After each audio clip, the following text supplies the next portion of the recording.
l'Esprit du Dieu vivant veille sur notre frère Antonio, là où il est actuellement, mais aussi à tous les frères et sœurs qui sont souffrants, afin que notre état de santé prospère comme prospère l'état de nos âmes. Et nous savons que Dieu est capable de le faire. Ce matin, nous allons continuer l'étude que nous avons commencée la semaine passée. C'est une étude qui nous amène à réaliser ou qui nous amène dans la réalité des choses spirituelles, pas à venir, mais présentes et aussi à venir.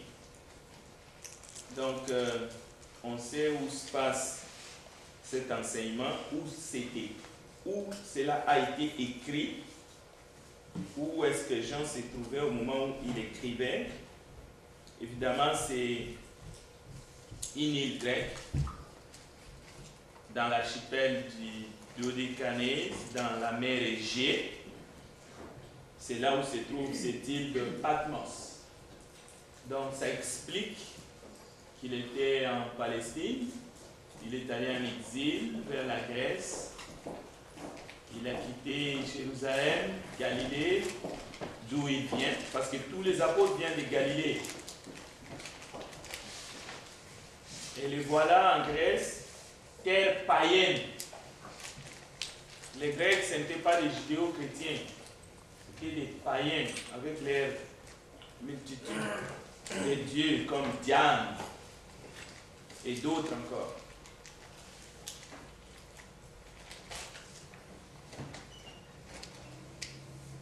Donc, c'est dans cette grotte que nous savons qu'il a eu cette vision et qu'il a écrit. Oui, il est sorti de son corps, c'est un esprit qu'il est monté au ciel et Dieu lui montre les choses dans les ciels afin qu'il puisse fortifier les chrétiens du 1er siècle. Donc, prenez avec moi Apocalypse chapitre 4, nous allons lire les trois versets, c'est-à-dire le verset 9, 10 et 11. Apocalypse chapitre 4, le verset 9, 10 et 11.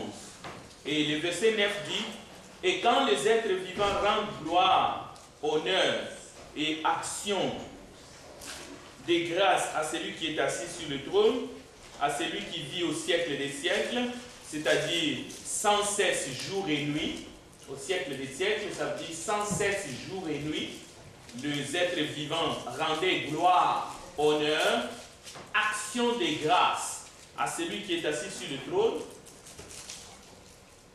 Le verset 10 dit, le 24 anciens, les êtres vivants, pour ceux qui sont assidus à l'étude de la parole, savent que les 4 êtres vivants sont les 4 chérubins de Dieu, les défenseurs de la sainteté de Dieu. Et puis, il y a 24 vieillards, ou le 24 anciens, qui représentent les responsables dans l'Église, les évêques, le bishop, ce que nous appelons les anciens. Ils représentent tout le peuple de Dieu devant le trône de Dieu, parce qu'ils ont la charge des âmes auxquelles ils devront rendre compte à Dieu directement. Chaque congrégation a ses vieillards. Chaque congrégation a des personnes qui ont la charge des âmes, des hommes, des femmes, des jeunes, des enfants auxquels ils devront rendre compte à Dieu. C'est écrit dans la parole de Dieu. C'est indubitable. Donc, quand les 4 êtres vivants, qui sont des êtres angéliques, rendent honneur, action de grâce à celui qui est assis sur le trône, et nous savons qui est assis sur le trône, donc nous savons qu'il y a l'agneau, mais il y a Dieu aussi sur le trône, l'agneau à sa droite, bien entendu. Le 24, les anciens se prosterneront devant celui qui est assis sur le trône, ils adoreront celui qui vit au siècle des siècles. Mais voici le détail. Ils jeteront leur couronne devant le trône en disant, « Tu es digne, notre Seigneur et notre Dieu, de recevoir la gloire, l'honneur et la puissance. » Maintenant, la question, pourquoi il jette la couronne? Parce que je ne peux même pas utiliser le terme gagner ou mériter. Disons seulement quand on porte une couronne, on l'a sur la tête. Ça représente quelque chose. C'est une couronne de victoire. C'est une couronne d'honneur. Mais voilà le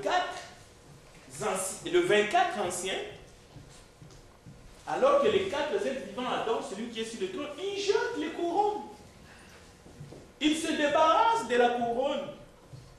Et vous savez, les rois de la terre ne se débarrassent pas de les couronnes. On ne jette pas la couronne. Qu'elle soit royale ou qu'elle soit la couronne de victoire, on ne la jette pas par terre. On ne jette pas une médaille d'or par terre. C'est quelque chose qui vaut. Ça n'a pas de prix. Nous allons comprendre pourquoi il jette.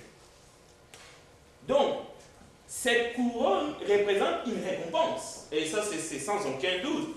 Donc, la récompense que nous espérons avoir au ciel, ou les récompenses que c'est notre espérance au fait. Mais toutes ces récompenses-là, la couronne de vie, la couronne de toutes ces couronnes-là, parce qu'on a travaillé, on a servi, enfin on arrive, les couronnes, voici le 24 ancien qui représente le responsable dans l'église, qui représente tous les fidèles, au fait. Ils prennent la couronne, ils jettent devant le trône.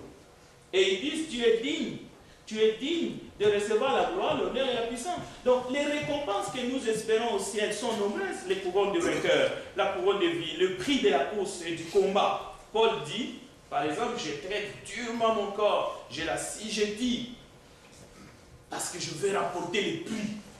C'est beau, n'est-ce pas? Il court, il veut gagner les prix. Jean, ici, dit, je veux prendre l'exemple d'Abraham. Abraham, lorsqu'il est allé à la montagne et qu'il veut sacrifier son fils, et vous le savez, c'est Dieu qui lui demande. Mais on verra plus tard que Dieu ne demande pas à Abraham de tuer son fils parce que Dieu n'est pas comme ça. Parce qu'il avait déjà préparé un bouc. Nous le savons très bien. Mais ici, celui qui est assis sur le trône ne demande rien. Il ne demande pas aux 24 vieillards de jeter la couronne comme s'il en avait besoin. Il ne demande rien. Mais surprise, le 24, volontairement. C'est ça le secret. Volontairement, il jette les couronnes devant le roi sur le trône. Pour dire quoi? Il dit, nous ne méritons rien. C'est-à-dire, nous ne méritons pas cette couronne-là, question en fait. Nous ne méritons pas ça.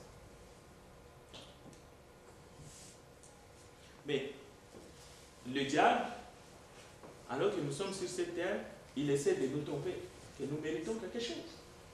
Que nous méritons. Même la foi, il y en a qui pensent qu'ils l'ont mérité. Même la vie éternelle. Il nous arrive de quoi? C'est par nos efforts. C'est parce que je fais ceci, parce que je fais cela. C'est parce que je suis comme ça. C'est parce que j'ai dit oui. Le oui est devenu comme quelque chose méritoire. C'est comme un mendiant qui tend la main et on lui met quelque chose dessus, il remercie son bras qu'il a tendu. Non. Les bons mendiants, ceux qui sont au moins conscients de leur état, lorsqu'ils tendent la main, ils ne regardent pas leurs mains. Ils regardent la personne qui va leur mettre quelque chose dessus. Et il dit à la personne merci. Il ne dit pas merci à son bras. La foi, c'est comme un bras pour prendre ce que Dieu nous donne. C'est ça un peu l'image que vous devez comprendre. Donc, je n'ai pas besoin, si je suis mendiant, de dire merci à mon bras. Non. Je regarde la personne en face, mon bienfaiteur, je lui dis merci. Mon bras là, même si je l'ai tendu, même pas le petit bol là, parce que c'est le petit bol qui reçoit le monde, n'est-ce pas? Vous avez déjà vu un mendiant dire merci à la petite bol qui tend? Non. Il regarde la personne. Donc, le 24 ancien, ils jettent la couronne par terre et ils disent, nous ne le méritons pas. Ça s'appelle la résignation. Mais ils sont en train de dire un autre message. Toi qui es assis sur le trône, tu le mérites. Non pas moi, toi. Tu le mérites de plein droit. Tu as donné ta vie, tu as vaincu. Tu es assis sur le trône. Tu ne mérites pas seulement le trône, mais tu mérites la couronne qui est sur nos têtes. Combien de chrétiens aujourd'hui marchent comme des soldats, mais c'est par ignorance. Ils se focalisent sur les récompenses, sur les couronnes. Ils vont au ciel pour les couronnes, mais pas pour celui qui est assis sur le trône. C'est une fausse vision. Et voilà, Jean est en train de dire à ceux qui souffrent, à ceux qui vont être torturés, persécutés, ne regardez même pas à vos persécutions pour dire que vous méritez quoi que ce soit. C'est celui qui est sur le trône qui mérite. Mais quand vous allez arriver, vous allez être plein de lui. Vous allez être rempli, vous allez le voir. Voici les 24 vieillards, les anciens, qui contemplent celui qui est assis sur le trône. Regardez les réactions. C'est ça qui doit nous habiter. C'est lui. Bien. J'espère que ces points-là, nous l'avons saisi.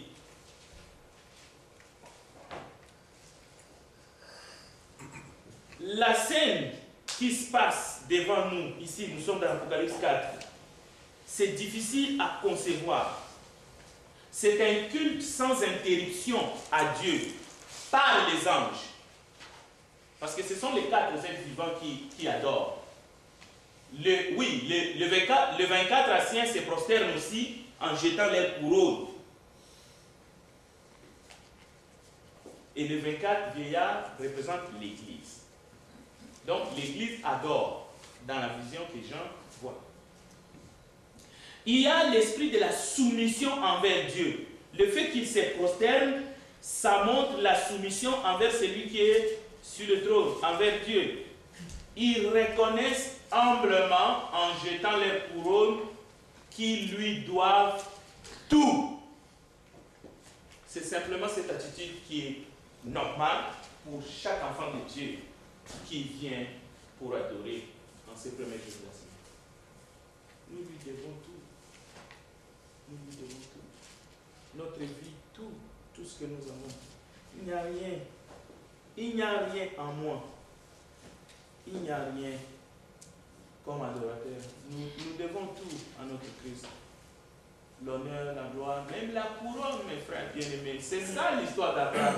Même l'enfant de la promesse, nous lui devons tout. Abraham avait compris. Non, avec Dieu, je pouvais retrouver mon enfant par une sorte de résurrection. Hébreu le dit. Donc Abraham n'était pas dit. Il n'était même pas en train de sacrifier son fils. S'il est allé au bout de son geste, il était conscient, Hébreu le dit, qu'il va retrouver son enfant par la résurrection.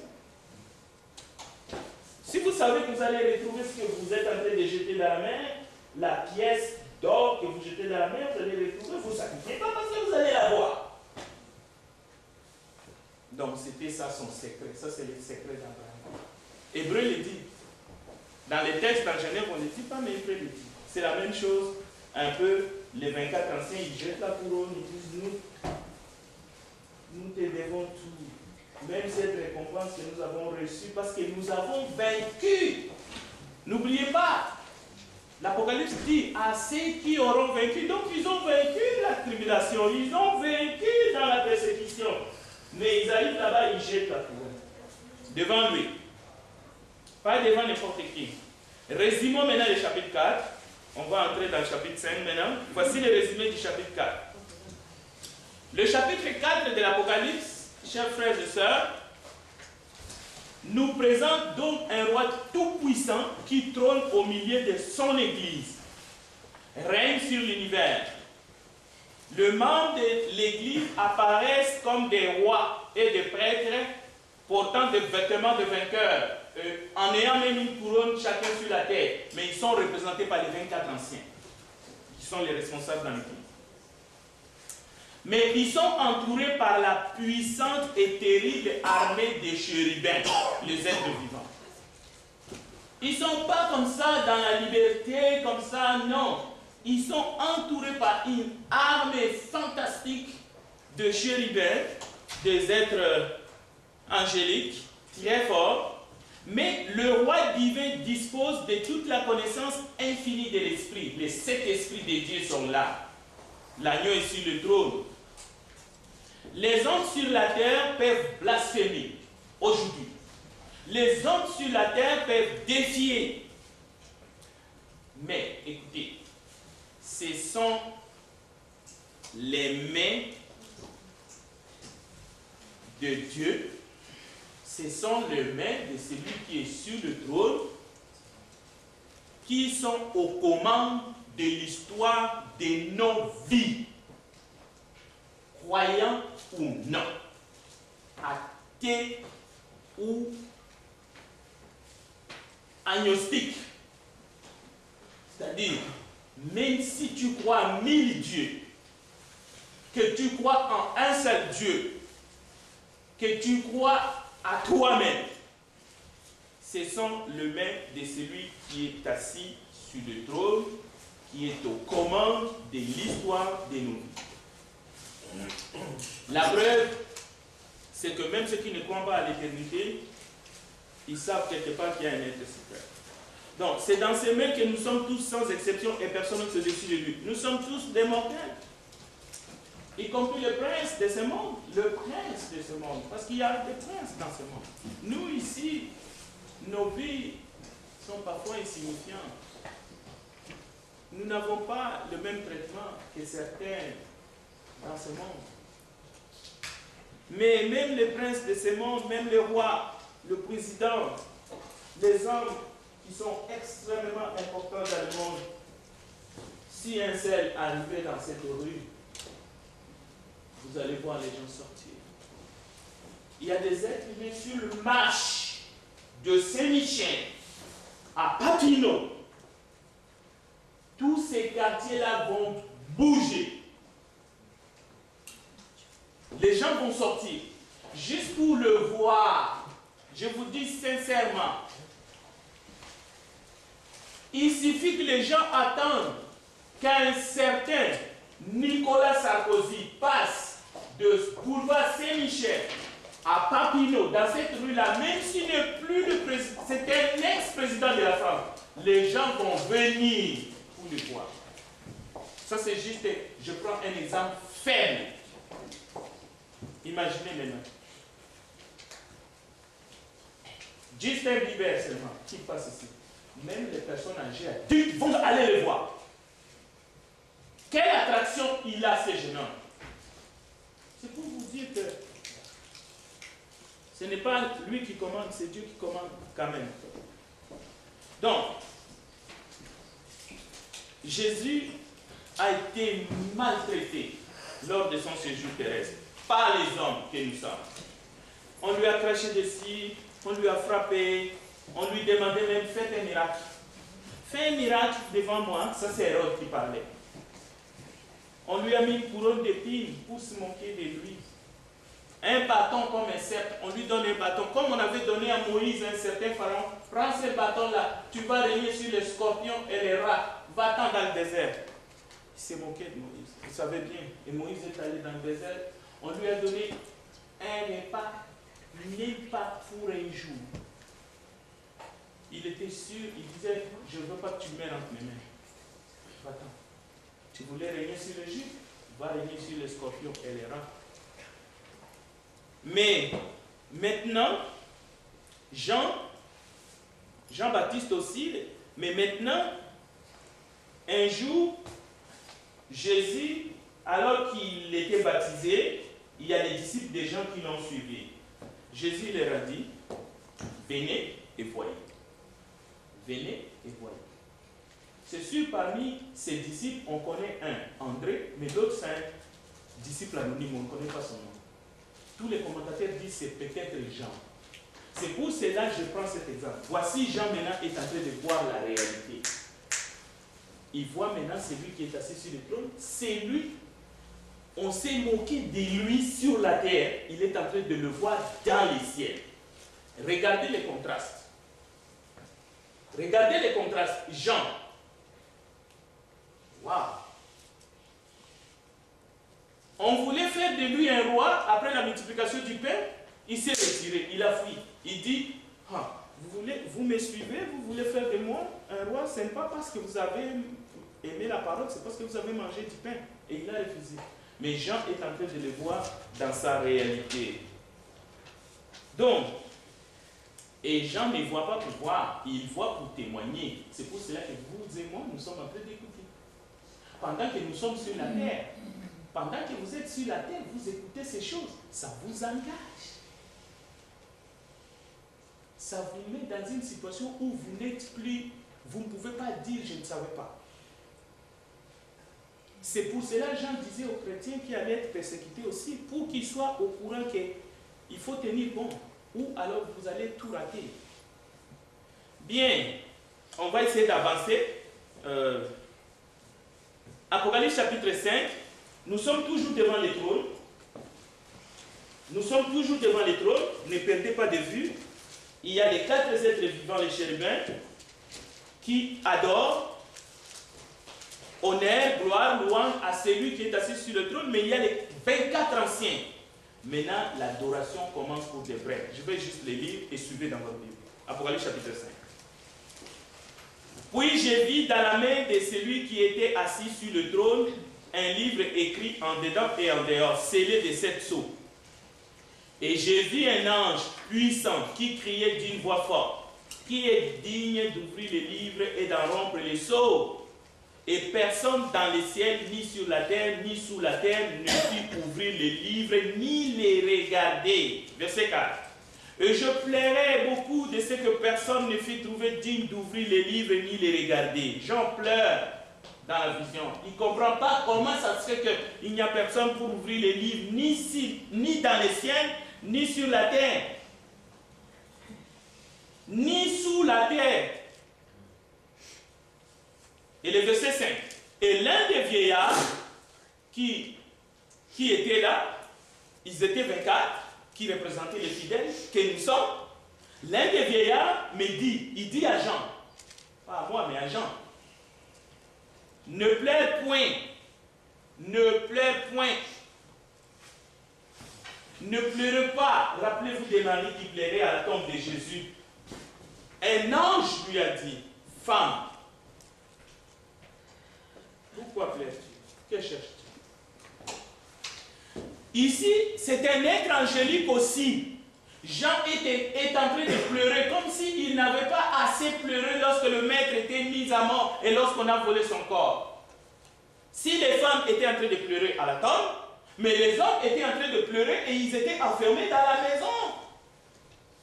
Et lorsque une des femmes, Marie, va les trouver pour les dire, le Seigneur est ressuscité, je l'ai vu, ils n'ont pas cru. Pierre a couru jusqu'à la tombe, il est entré dans la tombe, personne n'était là, il a même ramassé les habits qu'il a trouvés là, il a mis sur sa figure, il a continué à pleurer. Donc, ici, c'est Jean, un autre apôtre, mais dans la vision, il pleure. Pourquoi? Parce qu'il n'y a personne, ni dans le ciel, ni sur la terre, ni sous la terre, capable d'ouvrir ces livres. Un livre où il y a des écrits dedans, dehors, les noms de personnes. Est-ce que votre nom est écrit au ciel? Dans ces livres? Écoutez, le texte continue. Jean dit, l'un des vieillards me dit, ne pleure point. Voici les lions de la tribu de Juda, le rejeton de David a vaincu pour ouvrir les livres et ses 7 sceaux.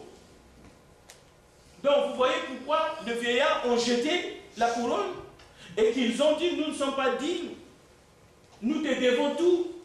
Parce que en réalité, ce que eux ils ont fait, leur parcours sur cette terre ne vaut pas le parcours du lion de la tribu de Juda, ne vaut pas le parcours de Jésus. C'est Jésus qui a vaincu pour nous. C'est à cause de lui, c'est à sa grâce, c'est à cause de sa grâce que nous pouvons nous trouver devant le trône ce matin.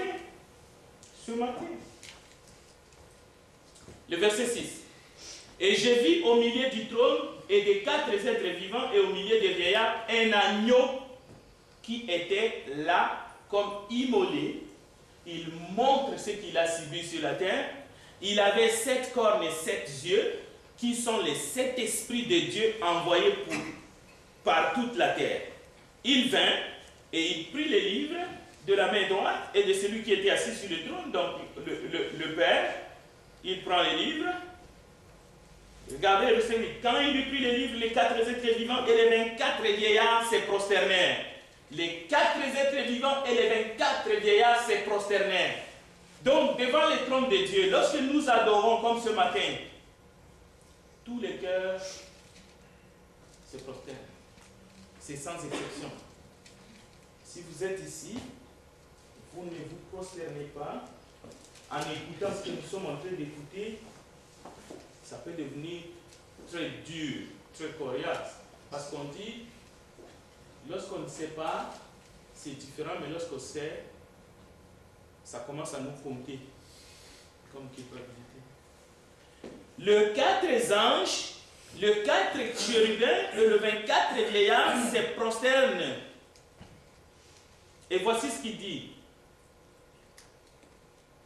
Je vis au milieu du trône et des 4 êtres vivants et au milieu des vieillards un agneau qui était là comme immolé. Il avait 7 cornes et 7 yeux, qui sont les 7 esprits de Dieu envoyés par toute la terre. Il vint, il prit les livres de la main droite et de celui qui était assis sur le trône.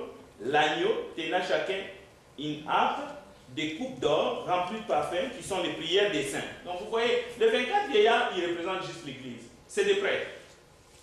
Ils sont là. Voici la chanson. Ils chantaient un cantique nouveau en disant « Tu es digne de prendre les livres et d'en ouvrir le sceau, car tu as été immolé, tu as racheté pour Dieu par ton sang des hommes de toute tribu, de toute langue, de tout peuple et de toute nation. Tu as fait d'eux un royaume et de sacrificateurs pour notre Dieu, et ils régneront sur la terre. » Qui règne sur cette terre en réalité?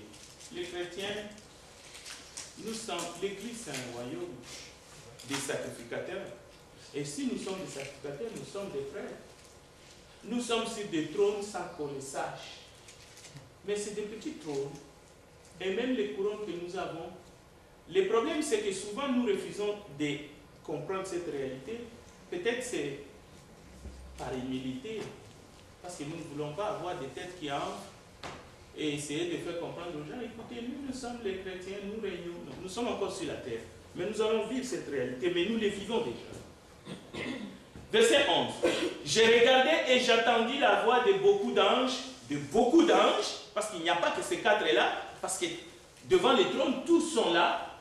J'entendis la voix de beaucoup d'anges autour du trône et des êtres vivants et des vieillards, et leur nombre était de myriades et de milliers. Ils disaient d'une voix forte, écoutez, l'agneau qui a été immolé est digne de recevoir la puissance, la richesse, la sagesse, la force, l'honneur, la gloire et la louange. Et toutes les créatures qui sont dans les ciels, sur la terre, sous la terre, sur la mer, et tous ceux qui s'y trouvent, je les entendis qui disaient à celui qui est assis sur le trône et à l'agneau, le Père et le Fils, soit la louange, l'honneur, la gloire et la force au siècle des siècles. Et les 4 êtres vivants disaient Amen. Et les vieillards se prosternèrent et adorèrent. Alors comment quelqu'un peut dire Dieu ne règne pas? Comment quelqu'un peut dire que Dieu ne règne pas aujourd'hui? Dieu ne règne pas dans ce monde. J'en vois. C'est dans quel coin? Quel est le coin qui est épargné où celui qui est assis sur le trône et l'agneau ne règne pas? Dans les ciels, sur la terre, sous la mer, partout. C'est-à-dire, je veux dire quelque chose de très profond. J'ai toujours dit, parce que je l'ai dit dans la parole de Dieu, si vous ne voulez pas adorer Dieu comme aujourd'hui, vous pensez que c'est bon que vous fassiez autre chose. Je vais être bien poli. Sachez qu'il y a des myriades et des myriades d'êtres vivants angéliques qui l'adorent. Dans le ciel, sur la terre, sous la terre, partout. cela, Jésus a dit, s'ils se taisent, les pierres crient. Dans la mer. Alors, vous avez juste un privilège que vous associez comme ce matin. Vous avez fait les bons choix pour vous associer à ce cœur angélique, pour vous associer à cette gloire que Dieu nous donne. Donc, vous n'avez pas besoin d'être boosté. Non, vous n'avez pas besoin, ma soeur. Vous n'avez pas besoin. Si vous comprenez les réalités spirituelles, si vous comprenez la gloire de Dieu, son trône, sa majesté, sa puissance, lorsque vous vous réveillez la nuit et que le sommeil se coupe, tac, comme ça m'arrive des fois, commencez à l'adorer. Commencez à les louer. Priez Dieu pour vous, pour les autres, pour vos frères, pour votre famille, pour l'église. Et après, le sommeil va revenir. Le sommeil va revenir. Peut-être que même si ça ne revient pas longtemps, mais au moins, vous êtes là, vous êtes en train de chanter, de l'adorer, sans déranger qui que ce soit, mais de prier, de lui remercier, de dire merci Seigneur, merci pour la santé, merci pour tout, merci pour les enfants, merci pour la vie, merci pour la joie, merci pour ceci.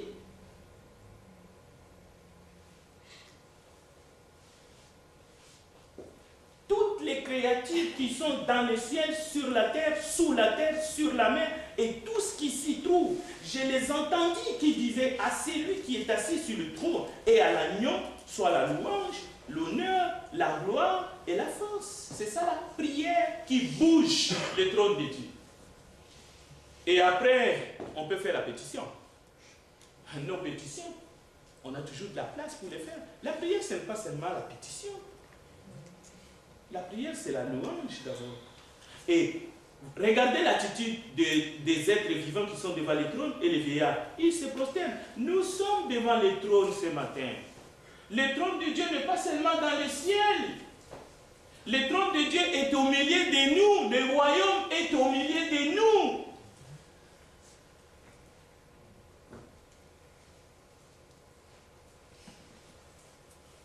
Toute dénomination dans le monde, je parle des dénominations, des institutions dites religieuses, excepté l'Église du Christ, l'Église de Boston, l'Église chrétienne, enseigne que Jésus-Christ reviendra sur cette terre pour régner et gouverner ce monde pendant 1000 ans.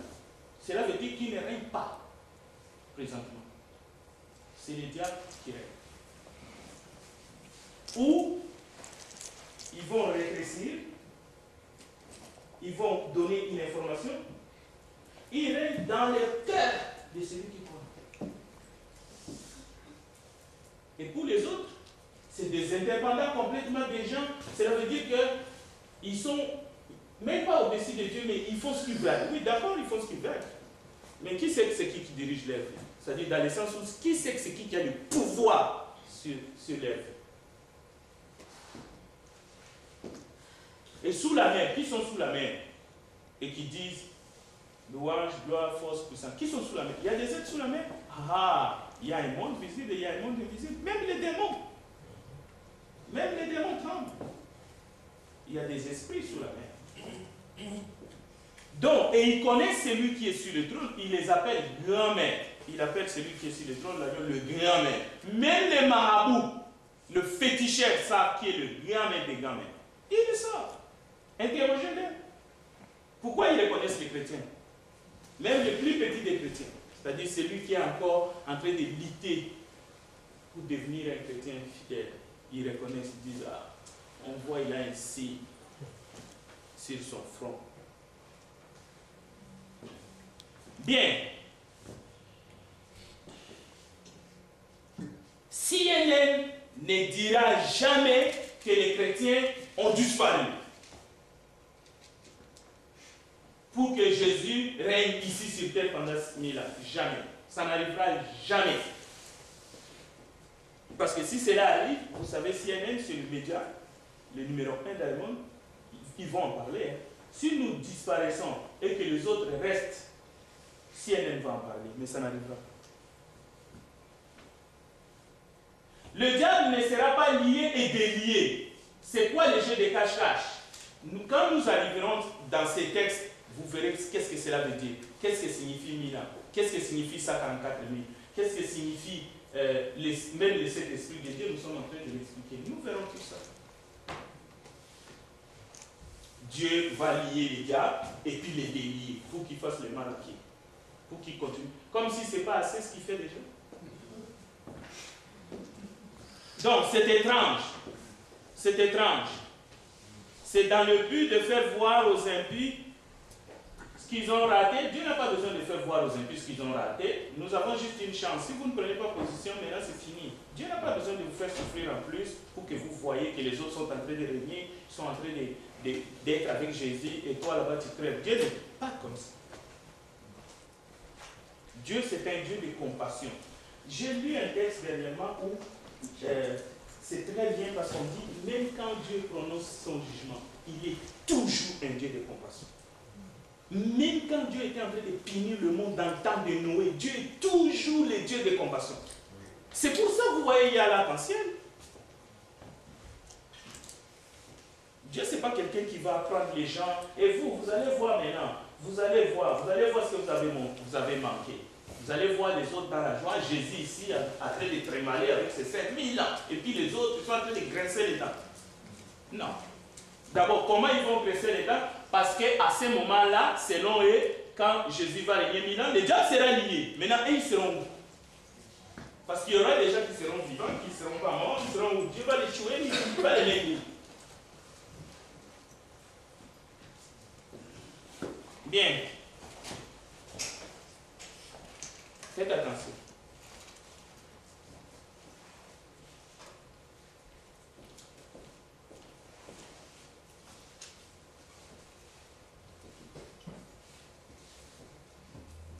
Le retour de Jésus se fera. Mais ça sera pour la consommation du temps. Lorsque Jésus apparaît, tout va s'arrêter pour tout le monde. Il va y avoir une résurrection. Il va y avoir les justes qui vont résister, et puis les injustes vont résister, et il y aura le jugement dernier pour tous. Ceux qui seront en Christ régneront, et ceux qui ne seront pas Christ iront dans la perdition. Avec Satan, c'est facile. Et les ciels et la terre seront mis en pièces. Nous allons commencer une étape nouvelle où il n'y aura que la joie, les loups et l'agneau mangeront la part. Et c'est une expression pour dire nous serons avec Jésus pour toujours. Et Satan sera mis en cage. Il ne va pas mourir, Non. Non, il ne peut pas, c'est un esprit, c'est un esprit. Mais, oui, il sera toujours là, mais pas pour faire le mal. Il ne pourra plus faire le mal même à Inoch. Et d'ailleurs, il ne peut pas mourir parce que même nous les humains, même ceux qui sont morts, qui ne sont pas avec Dieu, ils seront transformés. Nous allons retrouver notre état initial où nous ne pouvons plus mourir. C'est-à-dire, les gens, les choses aujourd'hui, ils se trompent. Les gens les trompent quand ils meurent. Mais tu vas sortir pour vivre éternellement, mais loin de Dieu. C'est pour cela la mort physique trompe le méchant en disant que c'est fini. Mangeons, vivons et demain. Non. Dieu va te ressusciter pour que tu passes en jugement et tu vis éternellement loin de lui. Oui. Alors, le monde entier est sous la puissance du malin. Oui. Et donc, est-ce que ce texte de la Bible, comparativement à ce que tu viens de dire, ou bien ce que nous venons de lire par rapport à la vision de Jean, où Jésus règne, est-ce que c'est quelque chose à la fin des temps, ou bien est-ce que c'est quelque chose d'actualité de ce moment où nous vivons pendant que le monde entier est sous la puissance du mal? Comment Dieu règne sur cette terre par rapport au malin qui agit par sa puissance? Et c'est fait lumière. Oui, c'est actuel, ce n'est pas quelque chose à venir. Le malin agit par suggestion. Et lorsque quelqu'un livre son âme volontairement au malin, ça peut aller très loin. C'est pour cela que ça prend une étude sur le monde visible et le monde invisible, parce que le monde invisible du mal, Ça existe et souvent on fait comme si ça n'existait pas. Et il y a le monde invisible du bien aussi. Et il y a ces mondes physiques. C'est pour ça que je dis qu'il y a plusieurs mondes dans la Bible. Donc Satan est actif, mais ça ne signifie pas... Prenons juste l'exemple de Job. C'est pour cela que je dis attention. Il ne faut pas toujours penser qu'il a été précipité. Nous sommes ici, Dieu là-bas, Dieu nous a envoyé un loup ici. Non, le trône de Dieu n'est pas seulement au ciel, le trône de Dieu est sur la terre. Donc, ce qu'il faut comprendre par là, c'est que comment est-ce que s'il a précipité du ciel, comment il s'est présenté devant Dieu pour accuser Job? Le texte le dit clairement. Donc le texte ne dit même pas qu'il est monté devant le trône de Dieu, mais on dit qu'il s'est présenté devant Dieu, il a accusé Job. Donc c'est pour dire ceci. L'exemple de Job est très significatif pour répondre à cette question, justement. Cela veut dire que Satan, il a choisi de désobéir à Dieu et il a choisi de séduire, pas seulement les êtres humains. Il y a eu des démons, on sait, qui se sont incarnés même dans les ports, qui se sont incarnés sur un arbre. Il y a des villages, si tu passes sous un arbre, tu es attaqué par des forces du mal. Et on connaît ces choses très bien. Le diable ne fait pas du mal seulement à l'être humain. Donc, c'est pour dire que malgré tout ce que le diable peut faire aujourd'hui, ses instigations, tout ça, il n'est pas sous le pouvoir de lui-même. Jésus l'a dit dans Luc. Jésus l'a dit dans Luc. Si un homme fort occupe une maison et il est très fort, comment est-ce qu'un autre homme fort peut venir pour les déloger? Il faut qu'il soit plus fort que lui, parce que sinon ses gardes vont défendre la maison. Donc Satan, d'ailleurs c'est tellement simple, il est sous contrôle de Dieu. Satan ne pouvait pas, d'ailleurs il y a un autre texte, toucher Job au point qu'il voulait, sinon il aurait le pulvérisé d'un seul coup. Je prends un autre exemple. Il y a une église, l'église de Smyrne, dans l'Apocalypse, et dans le contexte où nous sommes. L'Esprit dit, vous serez tentés pendant 10 jours. À celui qui vaincra, je lui donnerai la couronne et tout. Pourquoi 10 jours? Cela signifie que c'est Dieu qui détermine. Quand Dieu dit jours, cela veut dire que les tentateurs ne peuvent même pas dépasser 10 secondes en train de tenter l'église de Smyrne. Cela veut dire qu'il n'est pas sous contrôle. Ce n'est pas lui qui décide. Il y a plus fort que lui qui décide, qui tire le ficelle et qui dirige tout. Y compris lui. En fait, il fallait que je précise, parce que je n'ai pas mentionné, donc y compris Satan. Il est en train de dire, c'est lui qui est sur le trône, mérite la dignité, la gloire et tout. Pas seulement les êtres angéliques, obéissants, y compris les désobéissants. Mais, comme vous le savez, ils nous tentent. Donc nous sommes des témoins. Mais, quand Jésus va revenir à la résurrection des morts, est-ce qu'il pourra encore tenter? Non. Fini. Comme la sœur Joséphine a dit, est-ce qu'il va mourir? Non, il ne mourra pas, mais il ne pourra rien faire. Il va devenir comme un épave. Il ne pourra rien faire, mais il va souffrir. Il faut que je m'arrête. Oui. Je vois, il est 10. Vas-y, vas-y. Est-ce que Satan, quand il va être dans une cage, vous dites, à la fin? Oui, les cages là, c'est comme c'est l'enfer. C'est l'enfer, mais oui. C'est ça. L'état de Satan et ses serviteurs, vraiment, c'est pas seulement d'être là-bas et non, ils vont c'est un état de souffrance. Des choses terribles. Ça, c'est le châtiment, je pense, de Satan. Parce que ne pas dire seulement Satan va être dehors et mis à côté de nous. Non, il va être châtié. Il ne sera même pas seul, y compris tous ceux qui le suivent, y compris tous les hommes qui rejettent Dieu aujourd'hui. Ils seront avec Satan dans le même endroit. Et ils seront châtiés au siècle des siècles. Ils seront dans le même endroit que la Bible appelle enfer. Pas seulement Satan, y compris les démons avec qui ils ont désobéi, ils sont des milliards et des milliards, et les êtres humains qui sont morts depuis que le monde est monde et qui n'ont pas voulu volontairement remettre leur vie à Dieu. Amen. Amen. Ils seront au même endroit. Que Dieu vous bénisse.